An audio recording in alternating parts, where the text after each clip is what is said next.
Hello, everyone, and welcome to Uncle Teddy Bear Cooks, where we dive into the fascinating stories behind the foods we love. I'm your host, Uncle Teddy Bear, and today we are unwrapping the cheesy, savory history of a true Canadian dish that has captured the hearts and taste buds across the globe. That's right, I'm talking about poutine. So grab a snack and let's dig into the delicious history of this iconic Canadian comfort food. Picture this: golden crispy fries, smothered in a rich gravy, topped with squeaky cheese curds. Sounds delicious, right? Well, that's the magic of poutine, a dish that's become synonymous with Quebecois cuisine and is now celebrated worldwide. But where did it all begin? The story of poutine begins in Quebec, Canada, in the late 1950s. There are a few different tales about how this dish came to be, but let's start with one of the most popular stories. In Drummondville, Quebec, Jean-Paul Roy ran a small diner. According to legend, one day he decided to experiment by adding cheese curds to fries and then ladling gravy over the top. This new combination was said to be a hit with his customers. The name poutine is a Quebecois term meaning mess or mismash, which seemed like a fitting description for this hearty, unrefined dish. But wait, there's another story that might sound familiar. Leonard Leroy Berard ran a diner in Warwick, Quebec in 1964. One day, a customer asked him to put cheese curds on top of fries and cover it with gravy. Berard, who had a flair for innovation, obliged and named the dish poutine.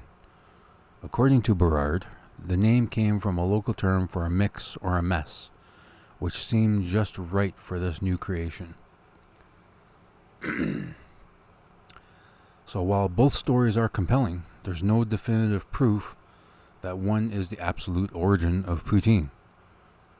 But what we do know is that by the 70s, poutine had begun to spread across Quebec. It was embraced by local diners and fast food joints, becoming a staple of Quebecois comfort food. Right now I'm going to tell you a story. I can't remember the year. I can't remember how old I was. But it was a trip with my father. We went to Sudbury, Ontario. And we did this often.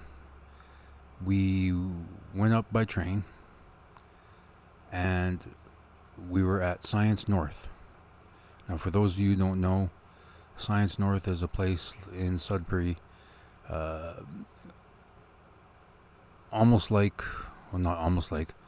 very similar to Ontario Science Centre, which is unfortunately now closed. But we were there, we spent the whole day there, and I remember we went to their cafeteria, and I saw this thing called poutine. Well then, okay. I liked the sound of it. I saw the description: fries, gravy, and cheese curds. What's not to love? So I ordered it. Now, mind you, I'm probably 11 or 12 at this point. So I'm guessing that this was the late 80s. And got it, tasted it, and thought, oh my God. And I was hooked ever since. So, let's continue on with the show. Fast forward to the 80s. Poutine's popularity was on the rise. It started making its way beyond Quebec to other parts of Canada. And guess what? It didn't stop there. The dish began appearing on menus in cities across North America and even around the globe. The 90s were a turning point for poutine. Chefs began to get creative with the dish. They experimented with different types of cheese curds, gravies, and toppings. Some added gourmet ingredients like mushrooms, pulled pork, or even foie gras. These new variations showcased poutine's versatility and contributed to its growing fame. Now, I want to make a remark here. I'm a bit of a purist. To me, poutine always is and always has been just fries, cheese curds, and gravy. Nothing else.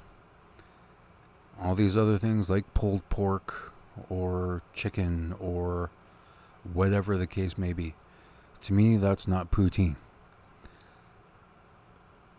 But that's just my opinion. I've had some of these other ones.